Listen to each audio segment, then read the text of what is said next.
सीधा मुद्दे पर आते हैं। स्वागत है आपका इस एक्सप्लेनर में। आज हम प्रकृति विज्ञान और कला के एक कमाल के संगम की बात करने वाले हैं। हम डिकोड करेंगे मशहूर अमेरिकी कवि वॉल्ट विटमन की बहुत ही शानदार कविता the voice of the rain को। तो चलिए बिना किसी देरी के इस सफर की शुरुआत करते हैं। सबसे पहले बात करते हैं एक बड़ी ही अजीब सी बातचीत की, जो इस कविता की शुरुआत में ही हमें देखने को मिलती है। जरा सोचिए, आप हल्की हल्की बारिश में खड़े हैं और आसमान से गिरती बूंदों से पूछते हैं, तुम कौन हो? अब वैसे तो बारिश कोई जवाब नहीं देती है ना, लेकिन यहाँ कमाल ये है कि ये शांत बारिश पलटकर असल में जवाब देती है। और बस यहीं से बारिश सिर्फ पानी नहीं, बल्कि एक जीता जागता सक्रिय किरदार बन जाती है। अब देखें, विटमन ने यहाँ कुछ पुरानी क्लासिक अंग्रेजी के शब्दों का इस्तेमाल किया है, जैसे दाओ यानी तुम और लेव यानी धोना।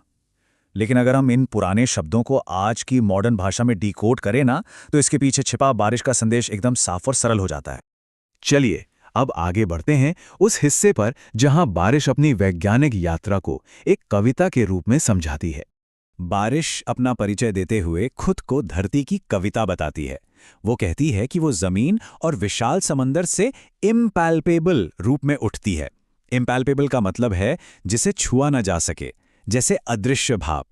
देखिए, विज्ञान की एक आम सी प्रक्रिया को यहाँ कितने रहस्यमयी और खूबसूरत तरीके से पेश किया गया है। हम सब ने छोटी कक्षाओं में वाष्पीकरण, संघनन और वर्षा का वो बेसिक जल चक्र तो पढ़ा ही है, लेकिन विटमन ने इस रूखे से विज्ञान को एक आध्यात्मिक सफर में बदल दिया है।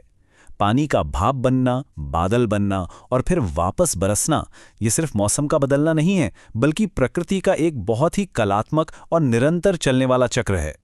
और इस पूरे सफर में एक बहुत गहरी दार्शनिक बात छिपी है। पानी जब आसमान में जाता है तो वो अपना रूप बदलकर एक धुंधला सा बादल बन जाता है, लेकिन पूरी तरह से रूप बदलने के बाद भी उसका जो मूल तत्व है वो हमेशा बिल्कुल वही रहता है, यानी पानी। मतलब बाहरी दिखावा चाहे जितना बदल जाए, असलियत कभी नहीं बदलती। इसके बाद बारी आती है बारिश के वापस लौटने की, जहां वो निस्वार्थ भाव से जीवन बांटती है। आसमान से जब बारिश नीचे आती है तो वो करती क्या है? वो सूखे से जूझ रही प्यासी जमीन को सींचती है। हवा में तैरते उन अदृश्य कणों और दुनिया भर में जमी धूल की मोटी परतों को पूरी तरह से धो डालती है। अब कह सकते हैं कि वो पूरी धरती को शुद्ध करने वाली एक प्राकृतिक हीलर की तरह काम करती है। और यहाँ एक बेहद जीवनदायी सच छिपा है। मिट्टी के बहुत गहरे नीचे दबे हुए बीज होते हैं ना, वो बारिश की बूंदों के बिना सिर्फ बीज ही रह जाएंगे, एकदम निष्क्रिय और बिना जन्मे।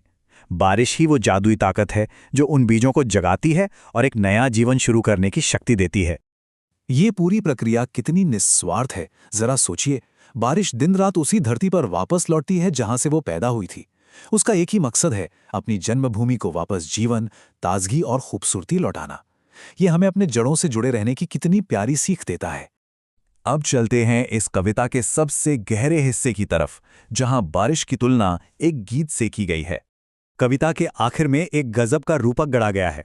बिल्कुल बारिश की तरह एक गाना भी अपने रचयिता के दिल से जन्म लेता है, दुनिया भर में घूमता है, लोगों तक पहुंचता है और फिर ढेर सारा प्यार और सम्मान बनकर वापस अपने रचयिता के पास ही लौट आता है।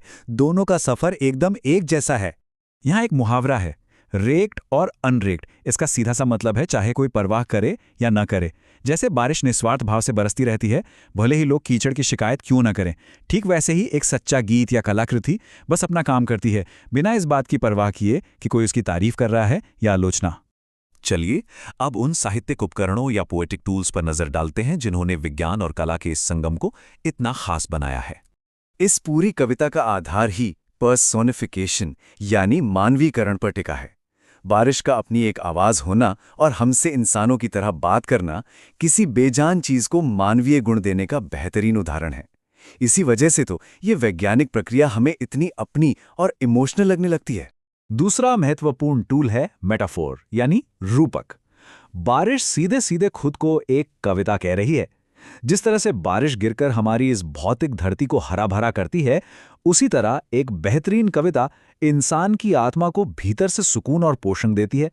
यहाँ हाइपरबोल यानी अतिशयोक्ति का भी बड़ा चालाकी से इस्तेमाल हुआ है। विटमन बॉटमलेस सी यानी अथाह समुद्र का जिक्र करते हैं। अब वैसे तो हर समंदर का एक तल होता ही है ना? लेकिन यहाँ बात को बढ़ा चढ़ाकर इसलिए कहा गया है ताकि हम समंदर की विशालता और जल चक्र की अनंतता को सच में महसूस कर सकें। और आखिर में है इमेजरी। जब आप सॉफ्ट फॉलिंग शावर जैसे शब्द सुनते हैं तो क्या होता है? तुरंत दिमाग में एक शांत और हल्की हल्की बारिश की तस्वीर उभर आती है। ऐसा लगता है जैसे सच में बारिश की आवाज सुनाई दे रही हो। शब्दों से ऐसी जीती जागती तस्वीर बनाना ही एक महान कवि की पहचान है। तो ये पूरा एक्सप्लेनर हमें एक बहुत ही विचारोत्तेजक सवाल के साथ छोड़ जाता है। क्या हम लोग प्रकृति के इस अनंत और निस्वार्थ प्रेम को हल्के में तो नहीं ले रहे? बारिश बिना किसी शर्त के हमें जीवन देती है, पर क्या हम वाकई इस बात की कदर करते हैं?